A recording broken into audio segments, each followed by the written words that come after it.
Hi வணக்கம் நண்பர்களே. என்னடா இவ்வளோ சந்தோஷமாக ஆரம்பிக்கிறேன் அப்படின்னு தானே பார்க்குறீங்க. இன்றைக்கி வந்திருக்கிற இடம் அவ்வளோ தரமான இடங்க. இன்றைக்கி தரமான சம்பவம் இருக்குது. எஸ், நம்ம ராமேஸ்வரம் ரீச் ஆகிட்டோம். நம்ம சாட்டர்டே ஈவினிங் சென்னையிலேருந்து கிளம்பணும். சண்டே மார்னிங் இப்போ 5:30 ராமேஸ்வரம் ரீச் ஆயாச்சு. அடுத்து போயிட்டு பைக் ரெண்டுக்கு எடுக்க போகிறோம். பைக் ரெண்டுக்கு எடுத்துகிட்டு அரிச்சனமலை, தனுஷ்கோடி, குருசடை ஐஸ்லேண்டு, அப்துல் கலாம் ஐயாவோட மெமோரியல், பாம்பன் பிரிட்ஜு, இது எல்லாமே இந்த ஒன் டேயில் பிளான் பண்ணியிருக்கோம்.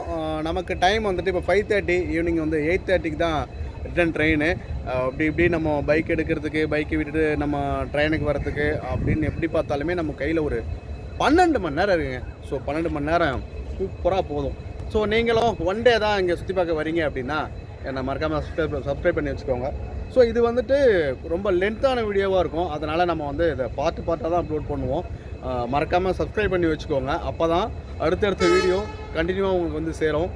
ஓகே, வாங்க போய் பைக் எடுக்கலாம். இப்போ பைக்கு ரெண்டுக்கு எடுக்க வெளில போய்கிட்டு இருக்கோம்.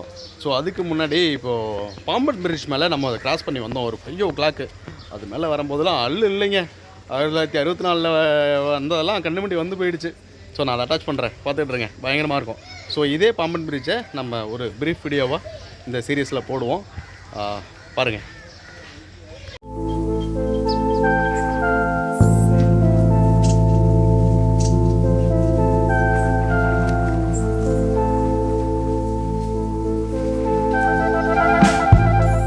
மக்களே, எங்கடா பைக் ரெண்டுக்கு எடுக்கிறேன்னா எங்கே நடு ரோட்டில் நின்றுட்டுருக்கேன் அப்படின்னு கேட்குறீங்களா?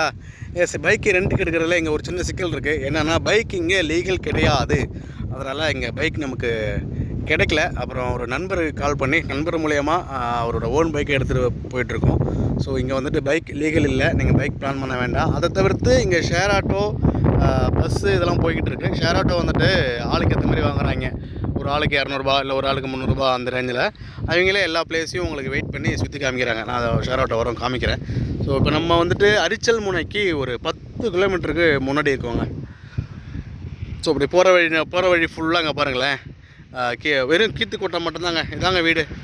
இதில் எப்படி இருக்காங்கன்னு தெரியல. இதுதான் வீடா இல்லை இதுமாரி ஏதாவது ஷாப் மாதிரி இங்கே இருந்துட்டு திரும்ப டவுன் அந்தமாரி போயிடுவாங்களா, இல்லை மீன் பிடிக்க அந்த மாதிரி வந்துட்டு டவுன் அந்தமாரி போயிடுவாங்களா என்னன்னு தெரியல. அவங்கள்ட்ட பேச முடிஞ்சால் நான் உங்கள்ட்ட பேசி இங்கே என்னென்ன சுச்சுவேஷன் சொல்லி உங்களுக்கு காமிக்கிறேன். ஸோ இந்த அணை மாரி இருக்கு இல்லைங்களா, இதுக்கு அங்கிட்டு கடலை, ஸோ இந்த பக்கமும் கடலை. நான் உங்களுக்கு இன்னும் உள்ளே போய் காமிக்கிறேன். நம்ம இப்போ அரிச்சல் முனைக்கு ஒரு 10 கிலோமீட்டருக்கு முன்னாடி இருக்கோம். ஸோ போகிற வழியில் தான் தனுஷ்கோடி இருக்குது. நம்ம ஃபஸ்ட்டு போய்ட்டு அரிச்சல் முனையை பார்க்க போகிறோம். அரிச்சல் முனையை பார்த்துட்டு ரிட்டர்ன் வரும்போது தனுஷ்கோடியை பார்ப்போம். ஸோ வாங்க அரிச்சல் முனையில் மீட் பண்ணலாம். போகிற வழி எப்படி இருக்குது அப்படின்னு சொல்லி உங்களுக்கு அந்த அழகை காமிக்கிறேன். அழகை ரசித்து என்ஜாய் பண்ணுங்கள்.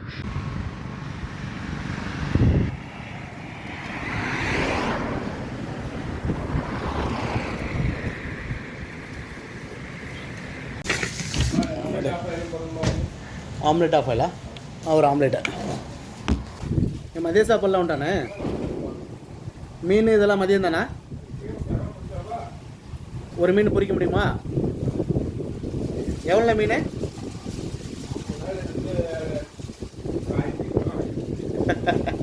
நாற்பதுலேருந்து 1500 வரைக்குமா? ஒரு 40 ரூபா மீனே போதும் பொரிச்சு. ஆம்லெட் போட்டிங்களா? இல்லை ஆம்லெட் வேணாம், மீனும் இட்லி மட்டும் கொடுத்துருங்க. இல்லை நமக்கு ரகம் தெரியாதுண்ணா, நல்லதாக ஒன்று நீங்களே பொரிச்சு விடுங்க. 3 பீஸுமே 40 ரூபா. எது நல்லா இருக்குண்ணே? அதே சார். இட்லி எவ்வளோண்ணே? 4 இட்லி. 4 இட்லி 30 ரூபா.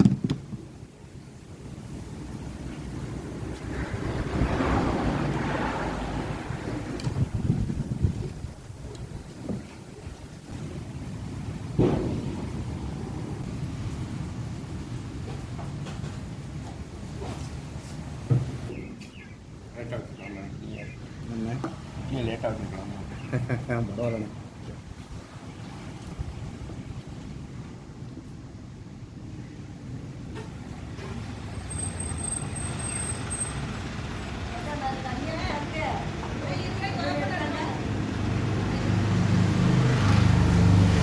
மக்கா, நம்ம வந்துட்டு ராமேஸ்வரத்துலேருந்து தனுஷ்கோடி போயிட்டுருக்கும்போது லெஃப்ட் சைட்லேயே பாட்டி மெஸ்ன்னு ஒரு கடையை பார்த்தோம். சும்மா ஒரு கூட்டுக்கொட்டை கடை தான் நிறுத்தணும். ஸோ பயங்கரம். 40 ரூபாய்க்கு ஒரு வறுத்த மீன் சைஸை பாருங்கள். 40 ரூபா. இட்லி ஒரு 4 இட்லி 30 ரூபா. மீன் குழம்பு தராங்க. மீன் குழம்புல இருக்கிற மீன் சைஸ் பாருங்கள், இது ஃப்ரீ, பயங்கரம். இங்கே வந்தீங்கன்னா அந்த பாக்ஸ் இருக்குது பாருங்கள், இந்த மாதிரி இந்த பாக்ஸில் நிறையா மீன் இருக்குது. நீங்கள் ஃப்ரெண்ட்ஸ் அண்ட் ஃபேமிலியோட வந்தால் நீங்களே சூஸ் பண்ணி கொடுத்தீங்கன்னா அப்படியே வறுத்து கொடுக்குறாங்க. ஒரு 5 minutes வெயிட் பண்ணால் போதும். வறுத்த மீன், இட்லி குழம்புலாம் பயங்கர டேஸ்ட்டு. ஸோ வந்தீங்கன்னா இப்படி ஸ்பாட்டை போட்டுருங்க. வழிநெடுக்கெல்லாம் நிறையா கடை இல்லை. ஸோ இதுதான் ஐ திங்க் ஃபஸ்ட்டு கடைன்னு நினைக்கிறேன், பாட்டி மெஸ்ஸு. வரும்போது லெஃப்ட் சைடில் பார்த்துட்டே வந்துருக்கேன், நிறுத்திருக்கேன். சாப்பிட்டு தான் சொல்கிறேன், சூப்பர் டேஸ்ட்டு, ரேட்டு பக்கா. ஒரு சைடு கடல் இப்படி இருக்கு இல்லைங்களா, அப்படியே அதுக்கு ஆப்போசிட்டில் பாருங்களேன், இந்த சைடு கடலை எந்த சத்தமும் இல்லைங்க, அமைதியாக இருக்குது அப்படி. ஸோ இதுக்கு இந்த ஏரியாவில் வந்துட்டு அமைதியாக இருக்கிற கடல் வந்து பெண் கடலனும், இப்படி ஆர்ப்பரிச்சிட்டு இருக்க கடல் வந்து ஆண் கடல்னு சொல்கிறாங்க. ஐயோ, எந்த காலத்துலையா இருக்கீங்க? நான் இங்கெல்லாம் சைலண்ட் ஆகி ரொம்ப நாள் ஆச்சு ஐயா, வேற மாற்றுங்க ஐயா, அப்படி இருக்கு. ஸோ இந்த இப்போ நம்ம வந்து அரிச்சல் முனைக்கு கொஞ்சம் தான் முன்னாடி இருக்கோம்.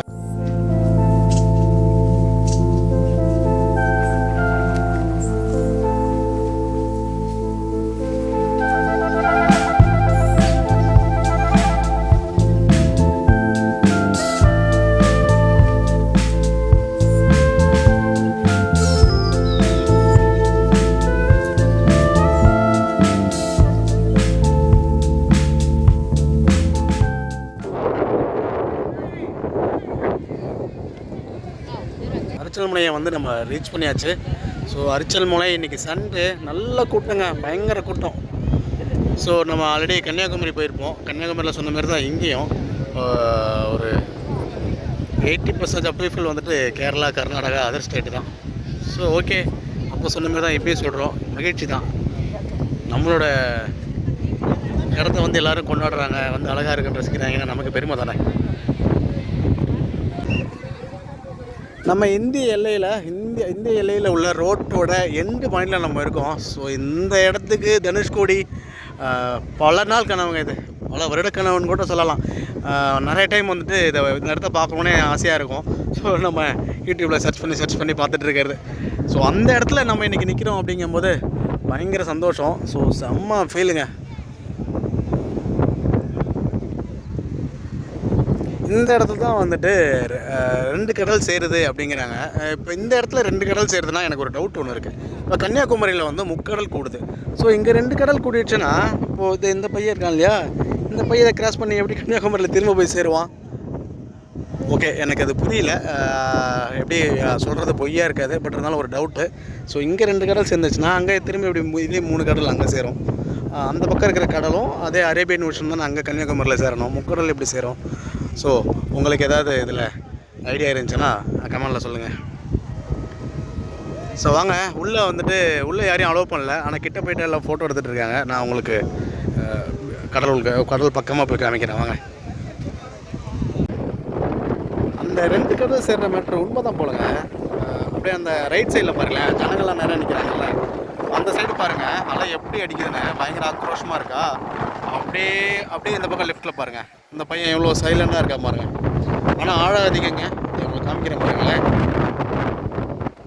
இப்போ ப்ளூ கலரில் தெரியுது பாருங்கள், சும்மா 1 அடி 2 அடி தாங்க, 1 அடி 2 அடி இறங்கிட்டாலே அவ்வளோ ஆழம் போல், நல்லா டார்க் ப்ளூவாக இருக்குது. இங்கே வந்துட்டு சேஃப்டி ப்ரிகாஷன்லாம் பயங்கரமாக இருக்குது. சேஃப்டி சைரன் அடிச்சுக்கிட்டே இருக்காங்க. மேக்ஸிமம் யாரும் உள்ளே போகல. அந்த கார்னரில் மட்டும்தான் மண்மேடு கொஞ்சம் தெரியறதுனால அப்படியே இருக்காங்க. ஸோ அந்த மண்மேடு தெரியுது இல்லைங்களா, இந்த ஸ்ட்ரெயிட்டு தாங்க ராமர் வந்து இங்கே வந்து அனுமரை வச்சு பாலம் கட்டினது. இங்கேருந்து நம்ம இலங்கைக்கு ஒரு 18 கிலோமீட்டர் தாங்க. அந்த ஸ்டெதஸ்கோப் வச்சு காமிச்சிட்டு இருப்பாங்க, இன்றைக்கி அந்த ஆட்களை காணோம். இங்கே தான் வந்து நம்ம மோடிஜி ஸ்டெதஸ்கோப்பை வச்சு இங்கேருந்து இலங்கையை பார்த்தது. அவர் இங்கே வந்ததுக்காக தான் இங்கே ரோடு போட்டாங்க. அதுக்கு முன்னாடி தனுஷ்கோடி வரைக்கும் தான் ரோடு, இங்கே அரிச்சல் முனைக்கு வரத்துக்கு ரோடு கிடையாது. ஸோ மோடிஜி வருகைக்கு நன்றி. இந்த நிறைய இடத்துக்கு வந்தீங்கன்னா நிறைய எங்களுக்கு ரோடு கிடைக்கும். பயங்கரங்க, சூப்பராக இருக்குங்க பிளேஸு. என்ன ரசிச்சுக்கிட்டே இருக்கலாம் போல். என்ன தான் வெயில் அடிக்குது இது பண்ணது அப்படின்னாலும் அந்த காற்று நல்ல கூலிங்காக இருக்குது. சீனரியும் அவ்வளோ அழகாக இருக்குங்க, நல்லா ப்ளூவாக பயங்கரமாக இருக்குங்க, பாருங்க அழகு. ஸோ ஒரு மாதிரி நான் வந்துட்டு ஃபோனோட ஸ்பீக்கரை பொத்தி பேசிகிட்டு இருக்கேன், ஏன்னா காற்று பயங்கரமாக அடிக்குது. ஃபோனோட ஸ்பீக்கரை பொத்தி ரொம்ப கிட்ட வச்சு பேசிகிட்டு இருக்கேன், அதனால் வாய்ஸ் ரொம்ப ஹையாக கேட்டாலும் கேட்கும்.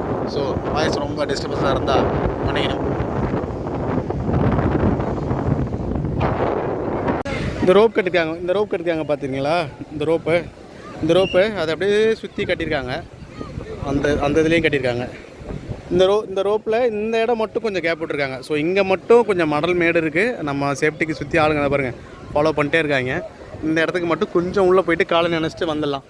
அதான் சேஃப்டி. அதை தாண்டி உள்ளே போனால் ஆள் கண்டுபிடிக்க முடியாது.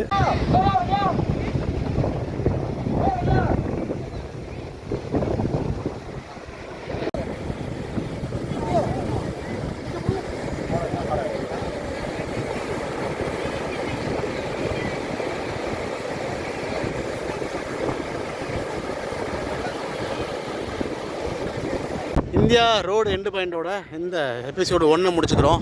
ராமேஸ்வரம் எபிசோடு 2 தனுஷ்கோடி அடுத்து போகிறோம். ஸோ சப்ஸ்கிரைப் பண்ணிக்கோங்க. அடுத்தடுத்த வீடியோ உங்களுக்கு வந்து சேர்த்துக்கிட்டே இருக்கும். ஸோ சின்ன டிப்ஸு, இங்கே வரத்துக்கு முன்னாடி இந்த மாதிரி சன்கிளாஸு இல்லை ஃபுல்லாக க்ளோஸ்டு ஹெல்மெட்டோடு வாங்க. ஏன்னா நம்ம ரோட்டில் ட்ராவல் ஆகி வரும்போது அந்த அடிக்கிற காற்றுல இங்கே இருக்கிற மண்ணெலாம் ஒரு மாதிரி சவுடு மண்ணு மாதிரி இருக்குங்க. நம்ம தவிடு இருக்கும் இல்லையா, ஸோ அந்த மாதிரி இருக்குது. அப்படியே காற்றுல ஒரு குத்து மண்ணை இழுத்து மூஞ்சில் சலாரணாக இருந்தால் எப்படி இருக்கும், ஸோ அந்த மாதிரி அடிச்சுக்கிட்டே இருக்குது. அதனால் நம்ம கட்டாயம் கிளாஸு இல்லை ஹெல்மெட்டு க்ளோஸ்டு ஹெல்மெட்டோடு வாங்க. ஓகே, அடுத்த எபிசோடில் மீட் பண்ணலாம்.